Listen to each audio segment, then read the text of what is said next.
शाम का समय था। बाहर आसमान काले बादलों से घिरा हुआ था।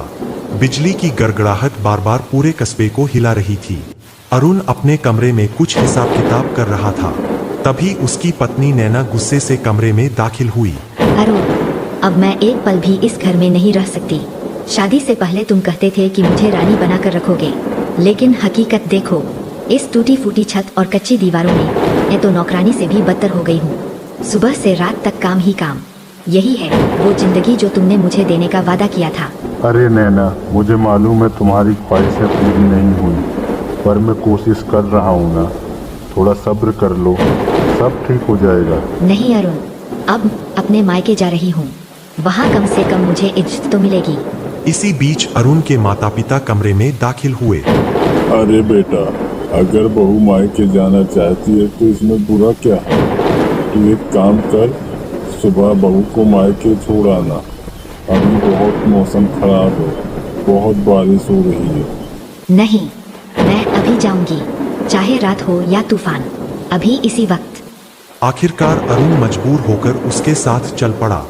दोनों बारिश और तूफान में गांव से बाहर निकले। जंगल की सीमा पर पहुंचकर नैना अचानक रुक गई।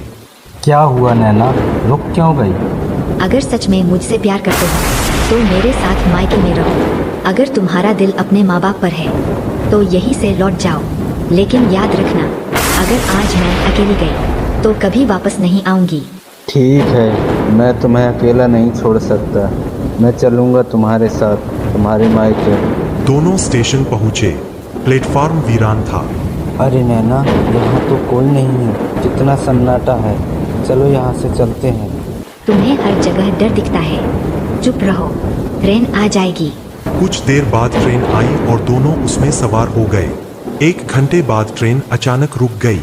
पुलिसकर्मी डिब्बे में आया। सभी लोग ध्यान से सुनिए, इंजन खराब हो गया है। कम से कम 5 घंटे लगेंगे ठीक होने में। 5 घंटे? अरे नहीं अरुण, हम पैदल चलते हैं। जंगल से होकर बस स्टैंड पहुंच जाएंगे। नैना, ये ठीक नहीं है। रात का वक्त है, मौसम भी खराब है। हमें यहीं रुकना चाहिए। नहीं, अब मैं एक पल भी यहाँ बर्बाद नहीं करना चाहती। अगर तुम नहीं चलोगे तो अकेली चली जाऊंगी।